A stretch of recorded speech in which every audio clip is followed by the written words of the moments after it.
मुखौटा। पारस एक खिलौनों की दुकान पर खड़ा था। अभी अभी उसका रिजल्ट आया था जिसमें वह फर्स्ट डिवीजन में पास हुआ था। उसके पापा श्रीकांत जी उसे लेकर पास ही की खिलौनों की दुकान पर ले गए।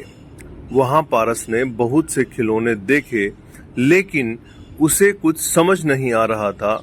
बहुत देर बाद उसे दुकान पर एक मुखौटा दिखा, जो कि एक मुस्कुराते हुए आदमी का था। उस मुखौटे में कुछ ऐसा था कि पारस उसे देखता ही रह गया, जैसे उस मुखौटे ने उस पर कोई जादू कर दिया। पारस अपने पापा से उस मुखौटे को लेने की जिद करने लगा। श्रीकांत जी, बेटा इसका क्या करोगे?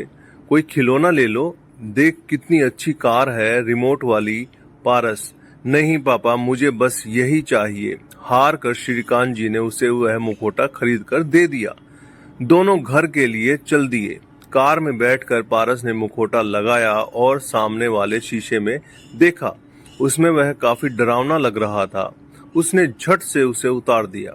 पापा, क्या हुआ? अपनी शक्ल देखकर डर गए? यह कहकर पापा जोर से हंसने लगे। पारस, मैं किसी से नहीं डरता, वो बस पहली बार लगाया था तो अजीब सा लग रहा था। पारस ने मुखौटे को पीछे की सीट पर रख दिया और खिड़की से बाहर देखने लगा। तभी उसे काली हुड्डी पहने एक आदमी दिखाई दिया। उसने वही मुखौटा पहना था। वह पारस की ओर हाथ हिला रहा था। पारस, पापा देखा, वह आदमी जिसने मुखौटा पहना है मुझे बुला रहा है। पापा ने देखा, लेकिन वहां कोई नहीं था। पापा, कहाँ है बेटा? कोई भी तो नहीं है। लगता है तुम इस मुखौटे से डर गए हो। अगर ये तुम्हें पसंद नहीं तो इसे बाहर फेंक दो। पारस, नहीं पापा, ये तो मैंने बहुत मन से खरीदा है। इससे मैं अपने दोस्तों को डराऊंगा। इसी तरह बातें करते करते दोनों घर आ जाते हैं। घर पर पारस की मम्मी तनुजा के पूछने पर पारस उन्हें मुखौटा दिखा देता है। तनुजा, बेटा ये क्यों ले आए? इससे लोग डरेंगे। पारस, दोस्तों को डराने के लिए ही तो लाया हूँ मम्मी। कुछ देर बाद पारस अपने दोस्तों के साथ खेलने चल देता है। वह मुखौटा अपनी शर्ट के अंदर रख लेता है। उसके सभी दोस्त पास के मैदान में क्रिकेट खेलने के लिए इकट्ठे हो जाते हैं। तभी वह मुखौटा पहनकर सभी को डराने लगता है। उसके सभी दोस्त इधर उधर भागने लगते हैं। पारस को बहुत मजा आता है। तभी वह देखता है कि मैदान के एक किनारे पर वही आदमी खड़ा होता है, मुखौटा लगाए। पारस डर जाता है। वह जल्दी से मुखौटा उतार कर घर की ओर चल देता है। वह आदमी पारस के पीछे पीछे चलने लगता है। कुछ देर में वह पारस के सामने आ जाता है। पारस डर के आंखें बंद कर लेता है और मुखौटा फेंक देता है। वह आदमी मुखौटा उठाकर उसे अपने कपड़े से साफ करता है। आदमी, बेटा डरो नहीं, मैं तुम्हें नुकसान नहीं पहुंचाऊंगा। पारस, ये मुखौटा तुम रख लो, पर मेरा पीछा छोड़ दो। आदमी, बेटा मैं तुम्हें डरा नहीं रहा हूँ, एक बार मेरी बात सुन लो। वह आदमी पारस को लेकर एक किनारे बैठ जाता है। फिर वह अपना मुखौटा उतारता है। पारस, अरे आप तो बिल्कुल हमारे जैसे दिखते हो, लेकिन आप इतने बड़े होकर मुखौटा पहनकर क्यों घूमते हो? आदमी, बेटा मैं एक जोकर का काम करता हूँ। बच्चों की पार्टियों में जोकर बनकर सबको हंसाता था, जहाँ बच्चों के साथ बड़े भी मेरा मजाक उड़ाते थे। मुझे इसके अलावा कुछ और नहीं आता। एक दिन मैं एक बर्थडे की पार्टी में अपने करतब दिखा रहा था। उस पार्टी में मेरा छोटा सा बेटा भी आया था। मुझे उसके बारे में पता नहीं था।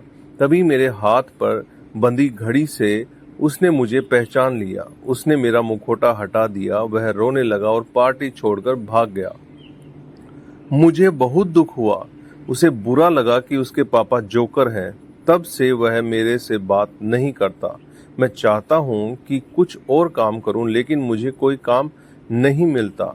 उस दिन जब तुम यह मुखौटा खरीद रहे थे तो मैंने सोचा क्यों न अपने बेटे से तुम्हें मिलवाऊं, जिससे वो अपने पापा से नफरत ना करे।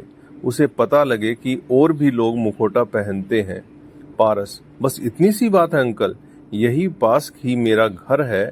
आप अपने बेटे को लेकर मेरे घर आ जाइए, मैं उसे अच्छे से समझा दूंगा, लेकिन तब तक यह मुखौटा मत पहनिए। आदमी, बेटा तुम नहीं जानते तुमने मेरा कितना बड़ा बोझ हल्का कर दिया। तुम चलो मैं आता हूँ।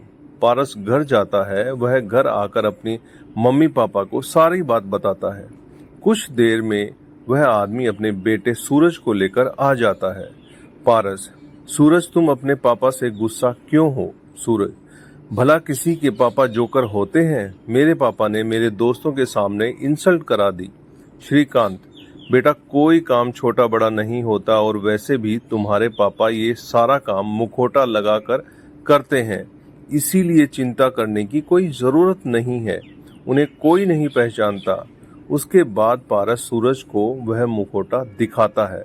उसे पहनते ही पारस का चेहरा ढक जाता है। सूरज भी मुखौटा पहनकर देखता है।